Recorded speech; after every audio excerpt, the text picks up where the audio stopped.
ላይ ተጠላ ያገኛክ ልጅ ስለሆንክ ይሄ ሁሉ ነገር ሲሆን እኔዛ ነበር። እዝራ እባክህ ልቀቃት። እዝራ እባክህ ልቀቃት። እዝራ ምን እያደረክ ነው? እዝራ ልቀቃት። እዝራ ምን እያደረክ ነው? እባክህ ልቀቀኝ። ይሄ ነገር እውነት ነው ወይ? እዝራ ምን እያደረክ ነው? ያሳመንከኝ ነው። የሰማሁት ነገር እውነት ነው? በተናገረ አጸድ የተናገረችው ነገር እውነት ነው? በቃ ሁሉ ነገር ይነግራል።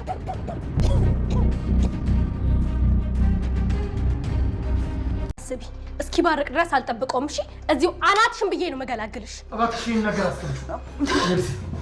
ሜርሲ ተይ እንጂ ቁጭ አድርጊው። ምን እያደረግሽ ነው ያለሽው? ተይ ዝም በይ እዝራ። ዝም ትላለህ እንዴ? ምን የኔ ልጅ አትበለኝ። እኔ ልጅ አይደለሁ። አንቺ አፍሽን ዝጊ። ስሜን ስትጠሪ ትንሽ እንኳን አታፍሪም? ቆይ ማን ናችሁ እናንተ? እኮ ምንም አላውቃችሁ። አባዬ እዝራ፣ አባዬ እዝራ እባክህ። ሰላም የተከበራችሁና የተወደዳችሁ ውድ ቤተሰቦች ሰላማችሁ ብዝት ይበልልኝ። ተወዳጁ ሀብል እጅግ የሚገርም ነገር እየተፈጠረ ነው። በስተመጨረሻም የወይዘሮ መነን ጉድ ታወቀ። አጸደ እንደፎከረችው ሚስጥሩ ለእዝራ ነገረችው። እዝራም ይህ ባዶነት ሲያስበው የነበረው ሲጠራጠር የነበረው ለምንድን ነው አባቴ እየወደደኝ እናቴ የማትወደኝ ለምንድን ነው ሜርሲን ብቻ የሚንከባከቡት የሚለው ጥያቄ ዛሬ የተመለሰለት ይመስላል። ፕሊዝ ለቤት አዲስ ሆናችሁ ሰፖርት አድርጉኝ። እዝራ እስካሁን በኋላ ምን አይነት ህይወት ነው የሚኖረው? የእውነት አጸደ በነገረችው አይምሮ ተመርዞ ለምን ዋሻችሁ ብሎ አቶ እስክንድር ጋር ትልቅ ችግር ይፈጥራል ወይስ ለጥላት እጅ አልሰጥም አንተ ነህ አባቴ በማለት ህይወቱን ይቀጥላል?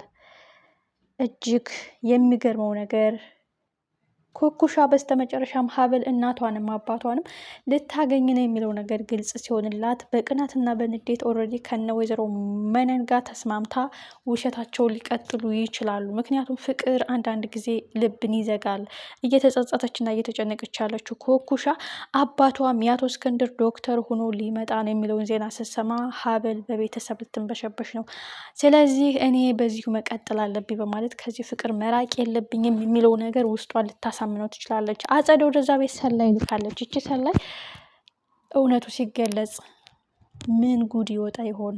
ሜርሲ አጸደ ላይ ተኮሰችባት፣ ልኳን አስገባቻት እያልን እንግዲህ በጣም በሚገርም ሁኔታ ከጥይቱ ልክ በቦክሱ ደህና አድርጋ ቀጥቀጣታለች። ሰላም የተከበራችሁ ውድ ቤተሰቦቼ ሰላማችሁ ብዝት ይበልልኝ። ዛሬ ድብልቅልቅ ወጥቷል። የኩኩሻ ጭንቀት፣ የሜርሲ ደፋርነት፣ የእዝራ ልብ መሰበር፣ የመነን ውሸት፣ ብዙ ነገር ተፈጥሯል። ሜርሲ እንግዲህ አሁን እስከ ዛሬ የሰራችው ጸጸቷን ለቤተሰቦቿ ጥብቅና መቆሟ በጣም ብዙዎቻችን አስደስቶናል። አጸደን ግንባሯን ባትላት እንኳን ደረቷን ብትላት መልካም ነበር። ግን እዝራ ጥይቱን ሲቀማት እንግዲህ በቦክስ ደህና አድርጋ ቀጥቅጣታለች። በጣም ጀግና ናት እውነት። አንዳንድ ጊዜ በቤተሰባችን ላይ ሙጭጭ ብሎ እንቅፋት የሚያበዛን ሰው እንደዚህ ማስወገድ ጥሩ ሆኖ ሳለ ጦሳቸው ግን በጣም ከባድ ነው። በጣም የሚያሳዝነው ነገር አጸደ እንግዲህ እዝራ የነሱ ሚስጥር ጎል ብሎ እንዲያወጣባቸው እዝራ ልቡን የሚሰብርና ማን የውሉ ጥያቄ እንዲወጣጨር ስለነሱ እንዳይከታተል ይህን ሚስጥር ድብቅ ማንነቱን የነገረችው። እዝራም እንግዲህ አቶ እስክንድር እኔ አባቴ አይደለህም ቆይ እኔ ማን ነኝ የሚለው ጥያቄ እንግዲህ ራሱን ስቶ ወድቋል። ምን ይፈጠራል? በዚሁ አጋጣሚ አቶ እስክንድር ከባድ የጤና መቃወስ ገጥሞት የበለጠ አጸደን እንዲጠላትና አጸደን አይቶ ለማየት እንዳይፈልግ ያደርገው ይችላል። ሌላው ትልቁ ጉዳይ ሀብል ናት። ሀብል እንግዲህ የማንነቷ ጥያቄ ላይ ቆሞባታል። ያልተመለሰላት ያልተፈታላት እንቆቅልሽ ሆኗል። እሱ መነን ሀብልን ለማሳሳት ሆስፒታል ውስጥ አይደለም የተጣልሽው ሌላ ቦታ የተጣልሽው ብላ እንግዲህ የውሸት ታሪክ ልነግራት ነው። ይሄም እንግዲህ ከኩኩሻ ታሪክ ጋር እንዳይመሳሰል ነው። ግን መነንን ጠንቅቃ ስለምታውቃት የሆነ ኬዝም ስላለ ነው እንጂ እንደገና ልትዋሻ አትችልም። እኔ እኮ ጠንቅቄ ያውቅሻለሁ። ሲጀመር የኩኩሻ ህይወት የኔ ህይወት ነው። በትክክል ልንገርሽ የጊዜ ጉዳይ ነው እንጂ እውነት ይወጣል። ውስጥ የሚነግረኝና አንቺ የምነግርኝ ይለያያል። ውስጥ ደግሞ ተፈጥሮ ነው አይዋሽም ትላለች ሀብል። የሚያሳዝነው ነገር ግን አቶ ሀብል ወይዘሮ ኩኩሻ አሁን በሀብል ህይወት ልትቀና ትችላለች። እስከዛሬ የማይገባኝን ህይወት ወሰድኩባት እያለች እንደምትጨነቀው ሀብል እናትና አባቷ ሊመጡ ነው። በጣም የናጠጡ ሀብታም፣ የተማሩ ምሁር፣ ዶክተር ወይም የራሳቸው ህይወት ያላቸው ነው። ታዲያ እኔስ ማን ነኝ? ይህን ፍቅር አግኝቼ ማጣት የለብኝም የሚለው ነገር ውሸቷን እንድትቀጥልበት ሊያረጋት ይችላል። የጊዜ ጉዳይ ነው እንጂ አባት ደግሞ ልጅ ሀብል እናት ብሎ ሊቀበል ይችላል። እናት ሌላ ልጅ፣ አባት ሌላ ልጅ፣ ይህች ናት እያሉ እንግዲህ ወይዘሮ ሀናም ሀብልን ወዳታለች። ስለ እሷ ማወቅ ትፈልጋለች። ስለ ማንነቷ፣ ስለ እድገቷ፣ ስለ ሁሉ ነገሯ ማወቅ ትፈልጋለች። የዛ ጊዜ ሜቢ ኩኩሻ ሳትሆን ሀብል ራሷ እውነቱን ልነግራት ትችላለች። ግን አሁን እዚህ ጋር ቋጠሮን የሚፈታው ወይዘሮ መነን ያሳደገቻት ልጅ ኩኩሻ ናት የሚለውን እንቆቅልሽ ብቻ ሀብል እጅ ላይ ሀብል ጆሮ ላይ ከደረሰ መነን ድራማ ሰርታ ሀብልን አስመስላ ኩኩሻ እንደወሰደቻል ግልጽ ብሎ ይቀመጣል ማለት ነው። የመነንና ያጸደን ውርደት ለማየት የጓጓን ሜርሲ ጀግና፣ እውነት እስከዛሬ ቤተሰቡ ስታምስ የነበረችው ሜርሲ አሁን ደግሞ ለቤተሰቡ ጥብቅናና ጠበቃ ቆማለች። የእውነት ሰው ተቀይሮ እንደዚህ መልካም ለቤተሰብ ተቆርቋሪ ሲሆን መልካም ነው። ግን ምን ይደረጋል፣ መጀመሪያ የተበላሸው ነገር አሁን ዋጋ እያስከፈላቸው ነው። ኩኩሻ አሁን ምን አይነት ህይወት ይቀጥላል? ኩኩሻ ልጅ እንኳን ብትሆን አንቺን የመርዳት ግዴታ የለብኝም፣ ላይሽም ላግዝሽም አልፈልግም ተብላለች ወይዘሮ መነን። ይህን ደግሞ ኩኩሻን እንግዲህ እያስፈራሩ ገንዘብ ሊቀበሏት ይችላሉ፣ ጫና ሊያሳድሩባት ይችላሉ። እኛ እንኳን አንዴ ውሸታም ናችሁ ተብለን ተባረናል። አንቺ ግን በእነሱ ፍቅር ሰምፀሽ ቀርተሽ እውነቱን ስናጋልጥብሽ መግቢያ ቀዳዳ ይጠፋሻል። ስለዚህ በየቀኑ ብር አምጪ እያለች መነን ልታስፈራራ ትችላለች። ኩኩሻስ እስከ መቼ እንደዚህ እየታገሰች ትኖራለች የሚለው ጥያቄ ያጓጓል። እዝራም አባቱ ጤናው ይስተካከልለት እንጂ በቀላሉ መነንና አጸደን አይተዋቸውም። ሁለት ውሾች እና ሁለት መርዛማ ሰዎች መገናኘታቸው የተጠነሰሰ ድግስ፣ የተጠነሰሰ እሾህ አለ።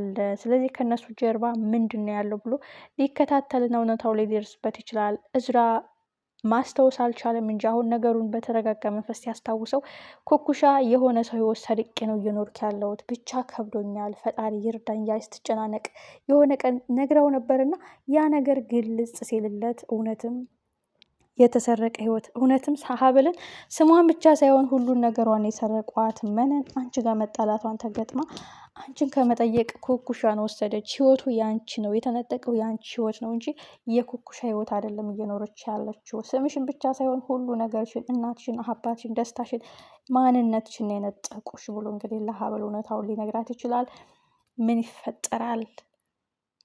እጅግ የሚገርመው ነገር ደግሞ የሀብል አባት የአቶ እስክንድር ዶክተር ሆኖ እዛ ቤት ከመጣ ሀናና ያ ዶክተሩ ሲገናኙ የሆነ አጋጣሚ የሀብል ማንነት ሊገለጽ ይችላል። ሆስፒታል ተጥላ እንደተገኘች በሆነ አጋጣሚ ሊያውቁ ይችላሉ። የዛን ቀን ኩኩሻ ወዴት መግቢያው ይጠፋት ይሆን? ሳይረፍድ እውነታውን ብትጋለጽ መልካም ነው። እኔ ማለት ልጅሽ አይደለውም ብላ ወይም የሀብልንም እህትነት ከምታጣ ለሀብል እውነታውን ብነግራት መልካም ነው። እሷ ግን በፍቅሩ ተስባና በእንክብካቤያቸው ተሸንፋ ውሸቱን እየቀጠለችበት ነው። በእውነትና በውሸት መሀል እየታገለች አንድ ቀን እዋረዳለሁ፣ ፍቅራቸውን ይነጥቁኛል፣ ከዚህ ህይወት እወጣና የለመድኩት ጎዳና ወድቃለሁ የምትለው ኩኩሻ ያ ቀን መድረሱ አይቀርም። እስከዛው ግን ወይዘሮ ሀናም መረጃና ማስረጃ ልታገኝ ትችላለች። ስለ ሀብልም ማንነት ማወቅ የፈለገችው 100% ውስጧ የሚነግራት ስላለ ነው። የውስጥ ነገር አይዋሽም። ተፈጥሮ ወደኋላ አያፈገፍግም። ሁልጊዜ እውነታው ነው የሚናገረው። ሀብል እናቴ ትመስለኛለች፣ በህልሜ የማያት ሴትዮ ይህች ናት የሚለው ነገር እንደተሰማት ሁሉ ወይዘሮ ሀናም ስለ ሀብል ብዙ ነገር እየተሰማት ሊሆን ይችላል። ከዛ አጋጣሚ ግን በሆነም ሆነ በውሸትም ሆነ በእውነት አንድ አጋጣሚ ሚስጥሩን ማፈንዳቱ ሀቁን መግለጹ አይቀርም። ምን ይፈጠራል? ሁላችንም በጉጉት